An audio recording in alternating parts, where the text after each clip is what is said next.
ना। अच्छा दानिया, मुझे बताएं, रियलिटी शो में भी आप गई तो माशाल्लाह से एक जो बड़ी आपकी दबंग साइड भी बाहर आई, आपको क्या लगता है फायदा हुआ नुकसान हुआ आपको इसका? इतना नहीं सोचा कि फ़ायदा होना है नुकसान होना है। एक रियलिटी शो था, एक गेम था, आई प्लेड इट जिस तरह लगा उस वक्त ठीक है।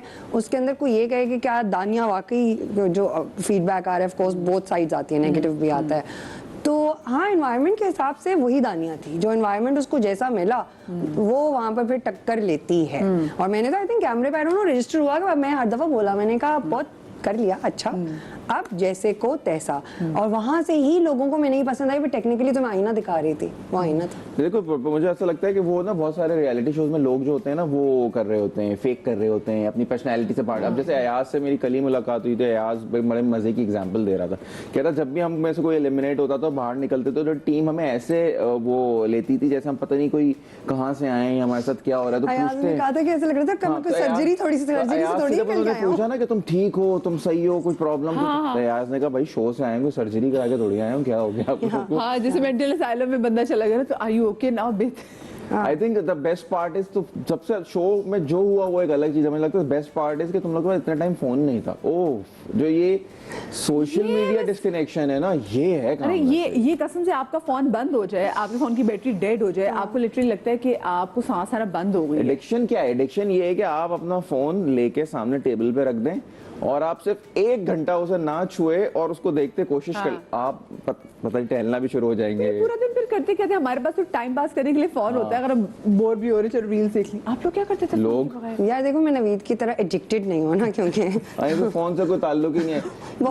फोन बिल्कुल, इसका शौहर भी दूसरों को फोन कर रहा होता है, फोन दे दो बात करने। हम लोग उस दिन डिनर पे थे, मेरा फोन डीएनडी में पड़ा, फिर दूसरों को फोन कर रहा है, बात करा दो। हां, फोन वाला मसला मेरा है, तो मुझे वहाँ कोई मसला नहीं हुआ था। और टेक्निकली मुझे आके एक गेस्ट आए थे, तो आई एम श्योर वो ऑन एयर तो नहीं आया था। उन्होंने कहा यार तुम पौधों से क्या बातें करती रहती हो? मैंने कहा ओए ये दिखा दिया, मैं तो समझी ये बड़ा बोरिंग पार्ट है, ये नहीं दिखाया होगा, बट मैं ऐसी हूँ। हाँ, मैं पौधों के साथ बैठ जाती हूँ, नथिंग। वहाँ पर जैसे सबके सेम टावल से मिक्स हो रहे थे, मैं बैठ के एम्ब्रॉयडरी करके अपना एक अलग डिजाइन बना रही हूँ ताकि मुझे पता हो कि मेरा टावल अलग है। मेरी जिंदगी इसी तरह चलती थी पौधों से। यार मुझे ऐसा लगता था बाद में जब ये बात खौफनाक से, ऐसे दोस्त अगर पौधों से बात करे तो डर नहीं बंदा जाता उनसे? बलूत हमारी फिल्म में करता था ना पौधों से बात, उसके बाद वो लोग देखो जानदार होते हैं ना, और घर में तो सब एक दूसरे के साथ लगे रहते थे। और वो एक दूसरे हम तुम्हें बेनिफिट डाउट दे सकते हैं जब हाँ यार वो पौधे जो है ना वो बेचारे एक तो जानदार, एक आध को ले आओ, उन सब दोस्ती रखो, ऐसा नहीं तुम छोड़ के आ गई। मांगा था अभी तक पहुंचा नहीं, कसम एक का बोला था। वहाँ 2 ही जानदार पौधे थे। अच्छा, कितना अर्सा से गुजारा आपने वहाँ पे?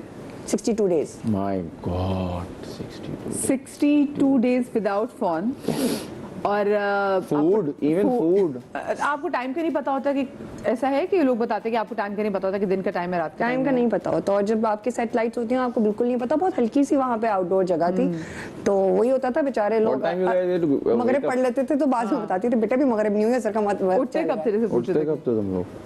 I think 7:38 I think. Oh my God. अच्छा चलो रूटीन अच्छी हो गई। हाँ, अब तो घर के बर्तन मांजने में मुश्किल नहीं होती होगी, खाना बनाने में मुश्किल नहीं होती होगी। वो कभी नहीं हुई। उस दिन हम डिनर पे बैठने लगे थे तो मैं इसको बोला, मैं तुम्हें चाय पराठा मंगा दूं, उसकी आदत है तुम लोगों को खाने की। अच्छा, आप इसे दोनों से मेरा सवाल है कि ड्रामा इंडस्ट्री में, क्योंकि ये बड़ी टफ किस्म की इंडस्ट्री है, इसमें इन रहने के लिए कौन सी ऐसी 3 चीजें जो जरूरी हैं? हाँ पता है, पहले आप बताओ, पहले से हमसे। आई थिंक सबसे पहले तो you have to stay fit, look nice. बहुत ही हमारी वो वाली इंडस्ट्री है कि प्यारे पप्पू अच्छे लगेंगे तो आप काम करेंगे। वो आप टैलेंट बेस्ड इतना हमारा ज़्यादा नहीं है। Second, should be well connected. Third, social media बहुत टाइट होना चाहिए। इस भाई तीनों चीजें मेरी वाली जो है ना वैलिडेट नहीं करेंगे तो हमारा क्या होगा बॉस? दानी को क्या लगता है कि कौन सी 3 चीजें इंपॉर्टेंट है? मुझे लगता है सबसे पहले आपका पर्पस क्लियर होना चाहिए कि आपने क्या करना है और आप उस टाइप का काम कर रहे हो या just what ever is coming your way. पहला आपका पर्पस क्लियर होना चाहिए। सेकेंड आई थिंक आपका प्रोफेशनलिज्म। और थर्ड आई थिंक प्रोफेशनलिज्म के थ्रू जो आपका एक रिलेशनशिप बिल्ड होता है ना आउट ऑफ रिस्पेक्ट, वो ज़्यादा इंपॉर्टेंट है। लेकिन आपको नहीं लगता कि आजकल के दौर में आपका किसी पीआर एजेंसी के साथ जुड़ा होना या मैनेजर के साथ होना ये बड़ा एक साथ सिग्निफिकेंस ऐड कर देता है? आई डोंट नो, अगर आप अपने आप को खुद मैनेज कर सकते हैं तो आप ठीक है, आप पुअर नहीं है इतने, आप सब खुद ही मैनेज कर रहे हैं, तो सारे लोग अपने आप को मैनेज कर रहे होते हैं। क्यूरीज वगैरह कभी कभार एनोइंग होती हैं लेकिन आप उन्हें हैंडल कर लेते हैं। और बाकी आई थिंक सोशल मीडिया पे बहुत जज करते हैं सबको, तो सोशल मीडिया पे आपके कितने फॉलोअर्स हैं, आप कितना एक्टिव हैं, आप कितनी रील्स बनाते हैं, या आप कितना लोगों से इंटरेक्ट करते हैं, which is in a way I think is not bad. आप लोगों को, लेकिन लोगों को आप एक्सेस भी बहुत देते हैं, फिर हाँ, आप लोगों को एक्सेस भी देते हैं कि वो आपसे थ्रू आउट किसी तरह की भी बात कर सकते किसी हैं। तरह की बात कर सकते तो हैं। बस है डूज एंड डोंट्स हैं, क्या करें। बताएं, आपको भी ऐसा लगता है क्या किसी पीआर मैनेजर का होना? आई थिंक आजकल जो एक है, आई थिंक हाँ होना चाहिए है, बिकॉज इतना when you working on sets और फिर पीछे से इतनी क्वेरीज को हैंडल करना, मेरे जैसे बंदे के लिए तुम्हारा फोन नहीं उठाता, आपने मियाँ का फोन नहीं उठा पाता, इसलिए बहुत मुश्किल है। बट आई ऑल्सो फील के at the end of the day आपको खुद देखना पड़ता है। Of course. हाँ, अच्छा मुझे बताएं, आप वैसे ट्रोलिंग को कैसे लेती हैं? वैसे सब अभी लेते हैं। आजकल स्पेसिफिकली देख रहे हैं कि पहले तो अब जो स्पेशली रियलिटी शो के बाद निकलने के बाद कमेंट्स बारे में भी हमारी रिसर्च टीम पूरी बैठती है, तो कहा कि कमेंट्स थोड़े से चेंज हो रहे हैं, कमेंट्स चेंज हो रहे हैं, सो आप पढ़ती हैं? इतना अर्ली मैंने नहीं पढ़े, बिकॉज ऑफ कोर्स 2 महीना आप एक ऐसी जगह पे थे, देखा जाए तो एक सोशल एक्सपेरिमेंट था और एक तरह से एक लग्जरियस जेल ही थी। और बिल्कुल बाहर से कोई कनेक्ट नहीं हो, फिर आपके कोई असेसमेंट भी नहीं है ना कि जो आप कर रहे हो वो ठीक है कि गलत है। सो आई पर्सनली मैंने ये किया था कि मैंने आते ही आई मेड श्योर कि मैंने ऐसा कुछ नहीं किया। फैमिली से मैंने फीडबैक ले लिया था, माई डॉटर वो थोड़ा मेरा सोशल मीडिया हैंडल कर रही थी, तो उसने कहा let me give you the important information, मोटी मोटी वो उसने मुझे दे दी। Then I took my time 4-5 days, फिर ओनली क्योंकि जाहिर है फैंस वेट कर रहे थे तो उनसे बात की। बट जो आपका मेन क्वेश्चन है how do I take the trolls and the haters, वो वाला चीज़, so I think as a public figure देखें हमें अच्छा और बुरा तो दोनों मिलता है, but since the beginning I do take जहाँ पर कंस्ट्रक्टिव क्रिटिसिज्म है मैं बिल्कुल उसको एक्नॉलेज करती हूँ। बाकी आपको पता लग जाता है कुछ लोगों का और कुछ हॉबी होती नहीं, वो यही करते हैं। अच्छा, जैसे आपको लगता है कि जो डिसीजन और रियलिटी शो का जो जीते हैं वो सही आपको लगा कि ऑन मेरिट हुआ है? सच बताना है दानिया, नहीं दानिया सच बताना है। आज तो मेरे दोनों गेस्ट ऐसे हैं जो सच बोलने वाले। हाँ, बताना है दानिया। हाँ देखो, मैसेज से कनेक्ट करे कोई जो हर वक्त हंसता खेलता एंटरटेन करता रहे, and I would say Akeel was the super entertainer. अगर मुझे किसी का बड़ा इस बात पे मैं कंफ्यूज हो गई थी तो वो मानी के निकलने के बाद हो गई थी कि वो भी तो एंटरटेनर था, वो कहाँ चला गया। आई थिंक शो में पूरा पैकेज एक चाहिए होता है ना, नॉट ओनली एंटरटेनमेंट, उनकी पूरी पर्सनालिटी, वो शो को 24/7 जो है वो फिर आप दिखाएं Bro, अपने आप को मानी कि- के लिए मतलब Mani was looking after the kitchen, Mani was looking after other things, entertain, मतलब जो घर में सब लोग थोड़े से गुमसुम हो जाते थे या टास्क को लेके परेशान होते थे, मानी वो literally come in and create something. तो उसके चले जाने के बाद काफी हम लोग कंफ्यूज हो गए थे कि चाहते क्या हो वाली बात है। आवाम सही। या। आप ट्रोल्स को लेते हैं सीरियसली? बिकॉज आप तो कुछ भी चीज हो तो अपनी राय कोई भी दे बिलीव्स देते हो सामने रख देते हैं अपने इंस्टाग्राम पे। ट्रोल्स मतलब I don't take them seriously, लेकिन बस मुझे ये होता है कि वो बस हर जगह हर तरह से हर चीज लिखना शुरू हो जाते हैं कि वो एक मुझे अच्छा नहीं लगता कि यार थोड़ी सी लिमिट्स होनी चाहिए, थोड़े से एथिक्स होने चाहिए।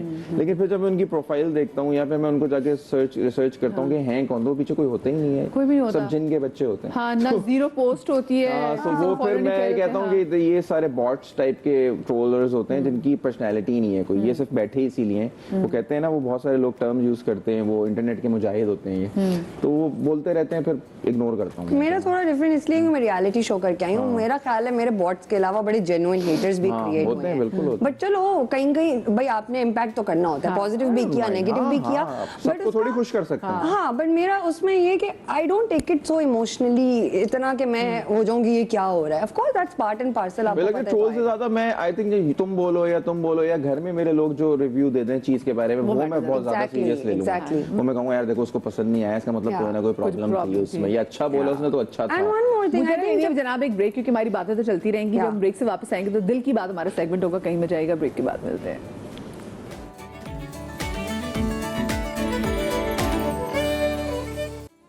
जी ब्रेक के बाद एक बार फिर से जनाब मैं आपको खुशामदीद कहती हूँ। ये हमारा सेगमेंट है दिल की बात, जिसमें अपनी कॉफ़ी टेबल पे आ जाते हैं और इससे पहले कि गुफ्तगू शुरू और मैं सवालात करूँ, आप लोगों को ओथ लेना है कि जो कहूँगी या कहूँगा सच कहूँगा, सच के अलावा कुछ नहीं कहूँगा। कम से कम हमारे इस ओथ नहीं होना चाहिए शो पे हमारे तो सच नहीं मरवाया मैंने। एक जगह से हम मर के आए हैं सच और जो बच्चा कुछ है जो कहेंगे सच कहेंगे, मैं तो- बाकी आपके हाथ में मैं भैया। तो 3-4 दिन से एक सच और भुगत रहा हूँ इंटरनेट पे।